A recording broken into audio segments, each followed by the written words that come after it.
Yeah, Seasons Die has joined us in Studio B today.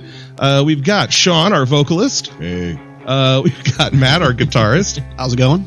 And Michael, our drummer. Yeah, that'd be me. All right, I got to turn you quiet up one of the bunch. Yeah. There's always a quiet Beatle. I don't know what to do about that. Yeah. Well, all right, what? As history has shown me, drummers are usually like the most quiet people you ever meet because they Quite get all possibly. of their like noise out on the drum kit. Yeah. I think it's kind of funny that you mentioned that because I think our engineer would like beg to differ on that because he said I was pretty loud in the studio. So, Which engineer was that?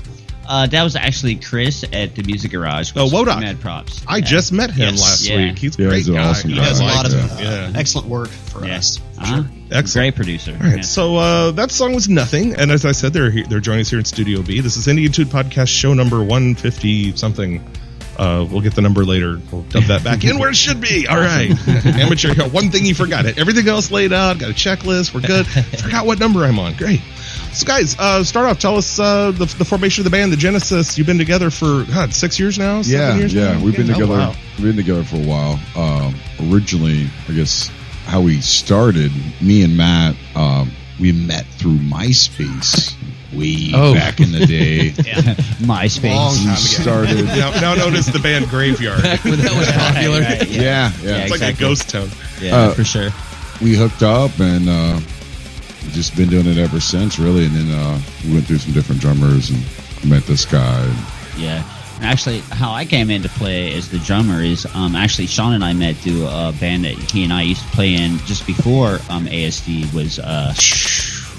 Yeah. That's the name of the band. Yeah. How about we just like leave the name of the band out? Yeah, But yeah. anyhow, we met, and then he was like, "Man, you should come throw down drums for ASD," and I was like, "Well, totally, man." And so the rest was history. You know? Nice. Yeah, so I mean, we've been around 6 years. Went through some different member changes, but this is for thrash music, so no shiny. Not a lot of pretense. No, it is what it is. Yeah, Yeah, we don't dress up. We don't wear makeup. We don't.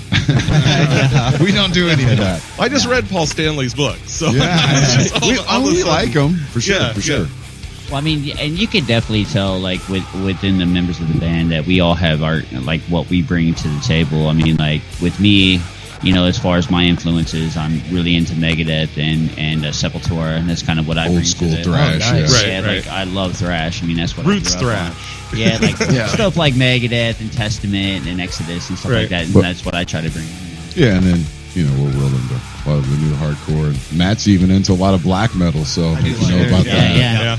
Really, So, I would have yeah. never pegged Matt as being into like black metal. He's like the most clean cut of the group. Oh, right? I have a retail job, so I have to. Good job. We're not about having this certain image. I mean, it's just cut down to earth. So you know what Yeah. I mean? I always like that about the metal scene in particular. It's kind of like it's almost incestuous because I see the same players jumping band to band, and it's kind of like with Ice on Fire was in here, and it's kind of like, yeah, we went through 10 lineups. We finally found the one that gelled, and now it's like, okay, just nobody go anywhere. This is the one that's working. There's always that one guy we're trying to get rid of, but no, I like everybody now. Right, yeah. Well, that's a big thing. Personalities, they Yeah. got to click. And Oh yeah, and like I mean, all of us. I mean, the three of us were best friends. I mean, I actually, he and I were roommates for a second, and I moved to. now he lives across the street from me. Right. Yeah, so I'm bugging this dude profusely, like every day. I'm coming over, homie. Right. You And it's know, still, that kind of and I mean, most of the bands are really tight. You guys are usually, and I may be speaking out of turn, but most of the metal bands all know each other. They all love each other. They all hang out. It's not very competitive, stuff.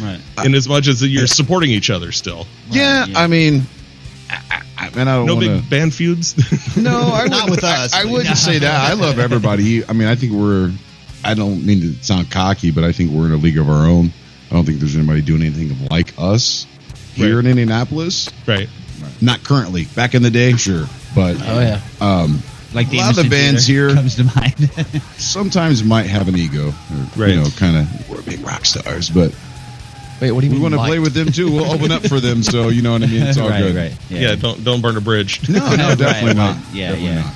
No. Yeah, and, We love everybody. Right. yeah, and that's what we're about. I mean, like, honestly, like with ASD, I mean, we always try to put it out on Front Street that we're really, really trying to boost the Indianapolis scene again because, I mean, I don't know if you guys remember when all of us were teenagers and stuff, but, like, it was really fantastic. If you around the lived time of here, it. I guess. Yeah, like the Emerson That would be Theater. the I mean, question. the Emerson Theater was doing it back then. Oh, sorry, yeah. what- I played at the Emerson once. Yeah, yeah. yeah, Or like so, the yeah. Ritz, way Yeah, back in like Ritz, yeah, 80, for sure. I think it was like 89 or something. Oh yeah, the Ritz. Like bands like Drop Dead and Chromax and stuff. Right. Yeah. No, as I was thinking, when I was a teenager, Emerson Theater was a theater, and I saw Rambo there. Yeah, I still remember when it was the theater as Because well. I'm an old East Sider, so yeah. I was going to Yeah. say, when I was a teenager, I remember playing the Emerson Right. when it was actually a stage. You're and just the young pup. Well, and that's actually where we're kind of based out of is the east side of Indianapolis. So Oh, very we cool. always try to kind of not push it so much to the forefront, but it's definitely known the people that know us. You know what I mean? Yeah, I say it's not what it was, I guess, in the 80s and early 90s. No. But there's still a few. I mean, we love the Irvington. We love Emerson. Yeah. Yeah. I mean, I kind of miss Zanies sometimes. That was Oh, kind of a Zanies, fun. yeah, right there at Arlington. Yeah, I they- miss the patio. Well, that was, Oh yeah, that's the still Broad patio Ripple, was yeah. pretty great. Yeah, too, but still, it's still on the east side. Yeah. yeah. Technically, Sorta. it's east. Maybe a little bit northern east, But yeah, no, there was the Club Sherwood was there when I was growing up, and that was a Yeah. really cool place that they actually let you play if you're under 21. Right. Go Yeah, there at yeah. 18, which was kind of fun. But yeah, the Ritz. No one ever brings up the Ritz. Forgot all yeah, the about that. Ritz, yeah. man. Now There it's was, an like, Ace Hardware. It's sad, but wah, wah. well, that's what we're about, though. I mean, bringing it Ace back. Hardware, yeah. Bringing it back that old scene. I think we just did an inadvertent commercial for Ace Hardware. Well, tell us about that track we just heard. Was it Nevermind? What- Nothing. Nothing. Nevermind. Nothing. It was a negative connotation. Tell us about it. Basically, lyrically, I mean, the song's just about searching to fill some kind of void. That's a webcam viewer for you. Say hi. Hey, Hello, webcam viewer. But searching, soul searching, that kind of generic term, I guess, if you want to say Right. that, but Well, and to add to that too, like as far as like a sort of a definition for that song, it's one of the newer ones that were on the old album because actually we wanted to speak about that too, about how we have an upcoming album. Yeah. Getting ready. Well, to yeah, do. right after we'll this get to next that in a track. minute. But with that not, track said, not to cut you off, but I was just going to say that song transitions kind of a sound for us. yeah. If you go back and you listen to like our first demo, if you want to call it our first album, it has more of a kind of a metal sound, and then that song went from more of a thrash hardcore, so we kind of developed more into that sound Right. of that song. Can we call the demo the Red Album? I don't know. What color was it? It was, red and black. black. Yeah. Oh, there we go. The black album. Black and white. But- yeah. The Black Album. Yeah. Well, it's kind of ironic that we talk about that because a lot of that that track came from a death metal band that I was playing in at the time. We kind of helped write it, and that didn't really go anywhere. And I was still playing in ASD, so we kind of worked with it and made it work for ASD. It's got a lot of energy to it. And like Sean was saying, it kind of from that point forward, the music did change, and kind of take What? the route that a lot of that sort of heading that direction that nothing was going in. Cool. How about Die Hard next? Fiddling? Die Hard. Tell us about it. That is actually the title track for the upcoming album. Oh, very cool. It means so many things to me personally. It's like, don't give up, persevere, Right. Die Hard. It's not a tribute to a Bruce Willis movie. No. I do love all those movies, it's a song though. about Bruce Willis and having issues. He is a badass, though. Right. It's a song in 5 parts, and the last 2 aren't that That's a good. song in the future now.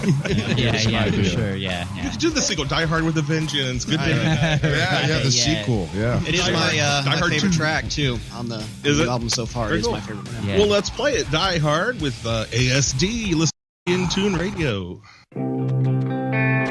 Oh, yeah. That was Die Hard with ASD. You're listening to Indie In Tune Radio. We'll get the mics turned back on. Sorry about that. Hey. Hey, we're back. Very nice. So, this is the title track off the new release. Yes, sir. Tell us about this. Putting this together. Where are you recording with this Chris Wodak at Music Garage? Yes, Doing the new album. For sure. How's that process working out for you? It is a process. It really is, yeah. It's good. I mean, the album, it's taking some time because we're going back and we're tweaking things here and there and making final adjustments. Is it easy to capture the energy of a live kind of performance? Because I assume you're tracking, right? We actually go in and do it live, yeah. Nice. And then some things we track out and go back and throw in some last minute vocal stuff. Yeah. But yeah, I mean that's one thing we're about is just that raw energy right then and there. That's why we like to record. I imagine you have to be feeding off of each other, but then there's no crowd, so you're kind of looking at each other. Right. Yeah. Well, and then we're actually in the booth too, so we're all kind of separated. And we're just headphoning it. You know what I mean? Yeah. Right. So not to sound cocky or anything like Pretentious. that, but we're just that good. You know, we're just that confident in ourselves and our ability. I will have to say it that sounds good. the songwriting process though has gone really well. Yeah, we haven't yeah. come up with 2 or 3 songs. 6 songs, yeah. Since Like some of the songs that are already recorded were supposed to be just that as far as the album, but like we've been writing profusely, and we're talking about going back into the studio and Right. recording some more tracks for the album. So I mean that's something. yeah, because the album actually was going to be kind of close to an EP, where it's going to be like 7, 8 songs at the So most. But tweener. but now expanded EP. since then, now it's going to be. It's a double EP. Yeah. Right, exactly. Right. More of an actual album rather than just cutting like 7 songs and that'd be it. So And Right. how does the writing process go for you guys? I mean, do you all contribute or? It kind of starts with this guy Matt right here. Yeah. You know, Matt's he the makes a homeboy. riff. You know, and we jam to it. We jam to it. And I'm like, hey, I got these lyrics. Let's see how they work. And Okay. Yeah, I didn't know if like you started out with like a lyrics and you're like, No. all right, this is like what I have, and then kind of like we play off of that, or we did on a new song that we came up with last practice. It's like a minute song, or whatever. yeah. But But yeah, I think that's pretty much how it works. I mean, I have to attest to that. Is that the fact that like Matt will write the riff, and then I'll just throw some drums down, and then Sean will just pick it up from there. I mean, it's kind of like an improvisational. Yeah. I'll get it right here in a second. That's right. But yeah, it's like it's totally improv most of the time. one beer in and you can't speak. I know, right? That's all right. How dur was that?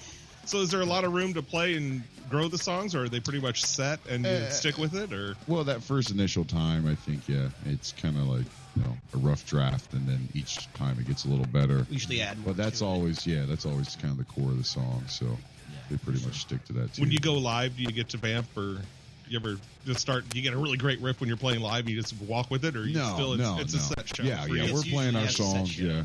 Yeah, for sure. Because that would be easier if because the vocals can always adapt to just about anything. Yeah, If you got 2 guitar players, you can't do a lot of that. This music, it is timing. So if I'm not on cue, and if these guys listen to the music, they're gonna know. You know what I mean? Okay. So Well, and on top of that too, I mean, it could be pretty demanding as far as like the double kicks. So we have to kind of plan out, the songs and stuff accordingly to the show. yeah, we'll be dead after 2 songs. I am surprised. He's very slight for a drummer. Normally the drummers have the guns, and I bet you have great calves though with the double kick. Well, I was gonna say a drummer after my own heart doing the whole like double kick drums. Like that's awesome. Yeah. Very few drummers do that nowadays. Oh, yeah. So. I love it. I gotta have that double bass. I'm all That's like the double core of bass the and blast sound. beats. Yeah. Yep. Yeah, It's kind of like the delegate. It's also kind of you have to have distorted guitar. You can't really play. you can't really play clean. yeah.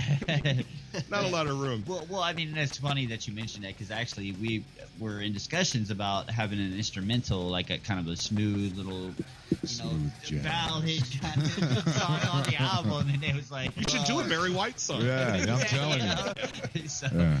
it was kind of like, no, dude, veto. That would be fun though, just to open with it and just let everyone kind of go, what? 1, 2, 3, 4. Yeah. Or just bust off with like A little 2-step. Got a banjo? We could. I do own a mandolin actually. break out there you go. hand drums, get all hippie styly with it. That's fine. The mando can't be too far off what you do No, off a guitar though. I know a lot of like John Boyer. John Boyer? Yeah. Mm-hmm. Well, it used to be in a metal band. Now he's in a bluegrass band. And everybody that plays bluegrass goes, it's like watching a heavy metal guy try to play bluegrass. It's very easy to play. Right. I actually used it, and we're going to use it on the next album for, we have this really, this song called The Tomb. Right. And it's a really kind of Egyptian-sounding song. There's, I don't know. It's just, it works out really good in the intro to it. Yeah. Because, I mean, if you really listen to the mandolin, it kind of mocks a sitar or something. Yeah. It kind of gives it that real Middle Eastern. I don't know, flavor. Mr. Vocalist. No, Don't ask me. The other one that got me, I was listening to NPR. I think it was Friday on the way to work, and they were talking about Rodrigo and Gabriela just put out a flamenco album. And they said, yeah, they used to be like metal guys. And everyone was kind of like, huh? And he goes, well, if you think about it, flamenco and metal are not that far off. It's the tone. It's it's still stylings, and it's very rapid, precise playing. Yeah. Well, like, it's funny that you mentioned that, too, because actually the guy that produced them was Alex Skolnick, and he was the lead guitarist for Testament. Okay. And he's the one that signed them, and I mean, like, everybody's heard Testament. I mean, they're, like, super heavy. So, Who? I mean, that's Who's Testament? Testament? No, I Chuck Billy Who, right? Sorry. Are they local? I don't know if they're not local. Weren't they from like the 80s or something? Tesla. That's good. Yeah, I'm trying to, what was the Tesla song? So you think that it's over? Yeah. Wrong album. Right. That was an experimental phase for them. All right, let's do third track, We Shall. Tell us about it. Awesome. We Shall it's another song that has a lot of meaning, but it's the main reason meaning is about 9/11. Everybody remembers those posters, the flag. Oh, yeah. We shall not forget. So it's kind of taken from that. For sure. Yeah. I will have to say it's In a definitely nutshell. falls through the walls too. It's heavy. It's pretty heavy. Yeah. For sure. All right. So, Cool. yeah. Do want to remind everyone, we will take your calls, 317-489-4175, and your tweets at Indian Tune. Post on our Facebook page. If you have a question for ASD, we'd love to hear it. I'm sure they'll answer it. Yes. You get really personal or something. That's great. What are you wearing? What color pen? we get some crazies. Yeah. Definitely. ASD, Indian Tune Radio. We've got them in the studio. We're talking to them this afternoon. I did want to talk about starting a record label. Yes, definitely. How did this come about, and was this everything you expected it to be? Yes and no. I figured that was an answer. It definitely started out of necessity. We have been shopping around different labels, different independent labels, and got the run around and just kind of got burnt out on getting the run around. And I knew enough guys that did it before and just kind of got educated on it and started finding bands that were like-minded, that were like us, and because we treat the label like a family. Sure. Every band that's a part of it. They're sharing our stuff, we're sharing their stuff. They're selling our stuff, we're selling their stuff. Very nice. At shows. So it's all love, you know what I mean? And then it's just this big brotherhood that spans, and it's a big circle. And all the bands that are on it, you have a personal. I should say, have a personal relationship with those guys as far as like talking to them, just like these guys. You know what I mean? And so Awesome. I don't know if that answers the question. Well, I mean, and like I love the fact that like Sean wanted, because I mean, really he's in it for the love of music, man. He's Definitely, not in it to that's- just try that's to make the a whole- You're not buck or in it for the whatever. money. No. I mean, that's definitely the intention of it. We would like to make something, and we definitely want these bands to prosper and to be out there. Sure. But it's definitely the love for the scene of the music. It's sure. for that And what is the name of the label? Haunted Records. Oh, nice. Yeah. I'm gonna have to pick one of those up. Do you need to shout out to a website or an address? If just- anybody's got something that they think you'd like, who do they send Yeah, it just to? Facebook us, and then our email is on the Facebook. So if they really are interested, they'll Now, send it out. your personal Facebook, like ASD's like Facebook, or does Haunted Records? The Haunted have- Records, yeah, it's just Okay. Facebook / Haunted Records. Yeah. Right. Yeah, their personal, or the ASD page is a person page. It's not a fan page. No. So Did you I have get the have wrong one? Yeah, that's another reason why we're ASD. Now because Did I just friend the wrong band? there's probably. there's like after when we first started, no one had that name. You know what I mean? Right. And then there's like bands were popping out of the woodwork.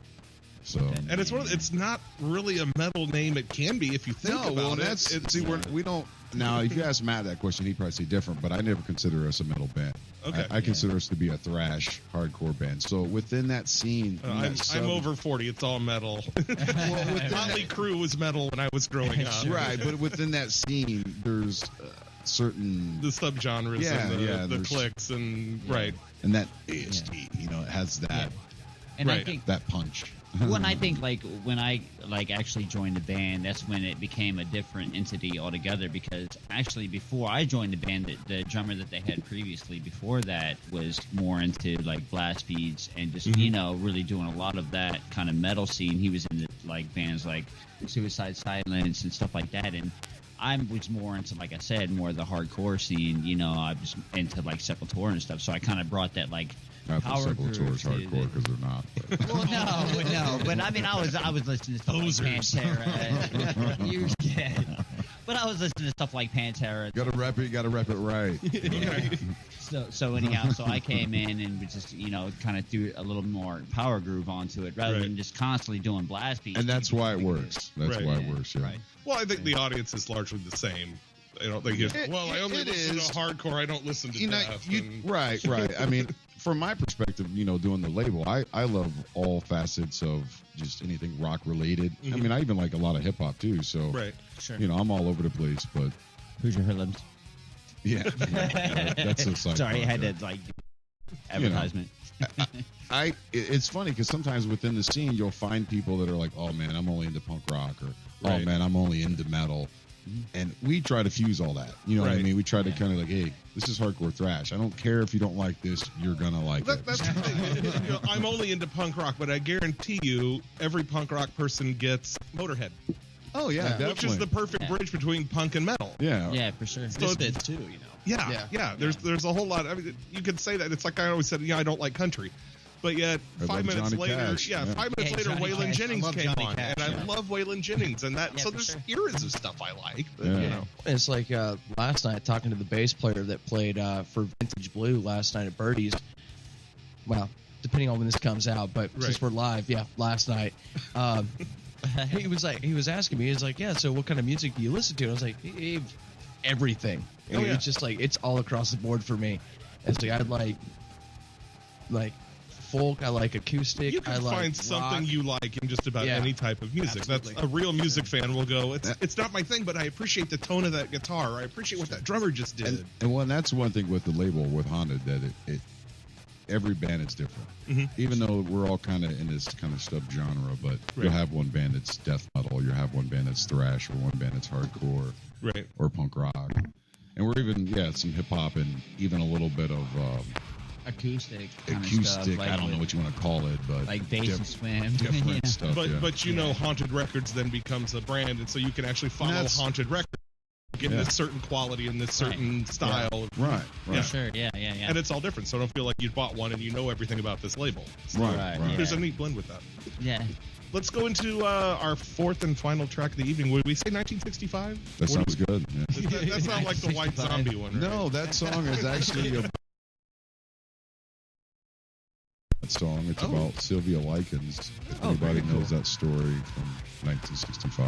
Right? A movie about it called We actually played a show and actually one time said 1969. I wasn't drunk or anything. And That song's about Woodstock and moon landings. Well, no, it's actually in regards to what Sean kind of continue your sentence on with that. It's like the fact about this girl named Sylvia Likens that got raped and murdered over around the same neighborhood that actually we're from. You grew up on, and I just moved to, but yeah, she was raped and murdered, and It's kind of a tribute to her, Yeah, for sure. Let's give it a whirl. We'll come back, play a little lightning round. 1965 ASD. You're listening to Indian Tune Radio. Yes, serious. We're having difficulties. And then we're having with the technical mic. difficulties over here. Okay. So we do a couple of lightning rounds, and then let's go for it. Especially the Irish will grab the magic fishbowl of lightning round questions for you. Oh, I don't have the soundboard plugged in. And if you'd like lightning round, 317-489-4175 to call in, and we'll throw you in on a lightning round question. Or you may tweet at Indian Tune if you have a really cool lightning round answer. Ooh. Is that a good one? This is a new one for me. Uh-oh. I actually have not read this one before. All right. All right, guys, would you rather live to be 100 and sick or live to be 50 and die from a freak accident? Go. 50 for me, personally. I would say 106. Yeah, I'm gonna Well, you said 100. 100 and be sick and I would say frail that and all that. Yeah, because I have kids, you know. Yeah, I do too. So okay. yeah, for sure. Personally, I don't. I'd rather die. He wants to die. He's gonna be the 27 club over here. I'm 29 already. You beat it. I'm Way to right go. there with you. I'll think of that. My only goal is I don't care how long I live, but I just hope at my funeral all my friends are standing over my body just laughing at how it happened. You believe that? Yeah, that'd probably be me. Now, see, I just want someone to actually piss the grave. I'm backing on them. All right. Question number 2. Another new one for me. All right. Dude, I'm going like new today. It's awesome. All right. If you had your own talk show, who would be your first 3 guests? Ooh. That's a tough one. Do they have to be living or? Yeah. If we It doesn't specify, so Yeah, so pick 3, yeah. I would pick Randy Rhoads first because That'd that's be my a good favorite guitar player. Not a of lot all of time. interviews with him either. No, especially not anymore. For sure. 3 people for me. Right off the top, it'd probably be Marty Freeman, Dave Mustaine, and my favorite drummer ever, Igor Cavallari. Huh? now when you have Dave, you're gonna have to bring some tissues because apparently he's a little sensitive. So Especially if you bring up the Metallica word. Oh yeah, for sure. Did you guys see the April Fool's joke that was online about how like Dave Mustaine was supposed to take the place of Kirk Hammett in Metallica? I was like, yeah, right, dude. Don't No think way. so. A lot of bad blood under the bridge on that. Yeah, for sure. All right, Sean, who you got? Who you got? Sean, you're up. Dude. I don't think I have one. I mean, if like mythical creatures, maybe I'd say like the devil or something. I don't know. You could say the devil. I would throw the effect on his voice, but then he goes subsonic on it. Yeah, nobody be able to hear him, dude, for sure. he was like, "Yeah, I want to interview Satan." Maybe Jeffrey Dahmer. There you go. The ghost of Jeffrey. And you know what? The ghost. You wouldn't want Jeffrey alive. No. I want to interview the ghost of Jeffrey Dahmer. Or even the zombie version would Yeah. be great too, because you That'd already be- know, like he was even though- cannibalistic. Now, I thought about it now. Any serial killer. Serial killer would be good. Ted Bundy, any of those guys. We kind of are interested in stuff like that. Yeah, especially John Sean Wayne and I. Gacy. And, You've got 2 more coming, man. Yeah, I do. Just for the hell of it, I'd say Charles Manson would be one. Just I want to know because he's always fascinated me. I hear he's a very good interview. I bet, yeah. when he's conscious, you know. I mean, And he shows up with like a swastika carved in his head. I gave him a sharp I object. want to say I saw Barbara Walters or somebody interview him, and he was actually Pretty well spoken. Well, you can tell he's talking to the king of the potato people. Right. But that made it more interesting. if I could pick one more, I'd have to probably say Chuck Schuldiner from Death because he was an influence. Oh, okay. Oh yeah, Death, yeah, for sure. Very nice. Sean, you still got a couple more, so He's not nothing. Hello, Johnny. Very nice to be on your show today. That's great. I don't know. I mean, because I wrote a zine. If anybody knows what a zine is, like a magazine. I have it's an been- underground term. Yeah, I've been wanting to get an Indian Tune zine forever, yes. And I interviewed so many bands, so that's probably why I'm like, I'm good. You're like, Yeah. I've asked I'm all- happy to be interviewed for a change. Oh, isn't that cool? Yeah. It really is. And when are you going to actually be interviewed? Because Like on behalf of like everybody, I mean, I think the guys would attest too, man. We're great to be on the show, dude. We're like Yeah, really, super really appreciative, stoked. yeah. Yeah, Yes, man, yes. well, and Great. thanks to for our having buddy us. Chris Brake from the Chris Brake Show for introducing us and pointing you guys in my direction. Thank you, Chris. You're an Always awesome happy guy. to have send Awesome. a little something different. Oh, definitely. I've only done 2 or 3 serious hardcore metal. Oh, another new one. Dude, I'm picking new ones left and right, dude. I I love have a it. funny feeling this one's gonna come at me for some reason. As a condition of your parole, you must make an album for charity. Which charity do you pick and why? Oh, for sure. I think we actually have started kind of a charity we're doing too. It's called Food to Eat. Oh, Yeah. very cool. Yeah, and I mean, I think what it is that like it's just about the brotherhood. I mean, that's what like ASD and Haunted I think really represents. Is the Sure. fact that we're brotherhood and we're trying to, not the Indianapolis scene, but like getting hardcore back out there. Because I mean, we're hardcore for life. I mean, that's what we're all about. So It's like a whole generation of kids that didn't grow up with it. Yeah, I mean, it's like, well, like what Michael was saying. It's like a decade ago with the band that I played in. It was a thrash metal band, and we played at the Emerson. And there was a big for it, and then it kind of went side. It's like everything kind of fell off the wagon, and like everybody's like, wait, what? Like, what is this thrash you're talking about? And then, yeah. And we're just trying to carry on that torch. You know what I mean? Well, I think it's kind of ironic because you were just before the break or whatever, you I don't were know if that talking really about answers the whole, question. That's good. the whole Irish thing is kind of funny because actually one of the bands that's signed to Haunted is like Danny they always Green, push yeah. that Irish thing. Their album so, just came out. It's 10 blocks for the Irish. Yeah. Yeah, Nice. yeah, Nice. yeah. I'm gonna have to pick that up.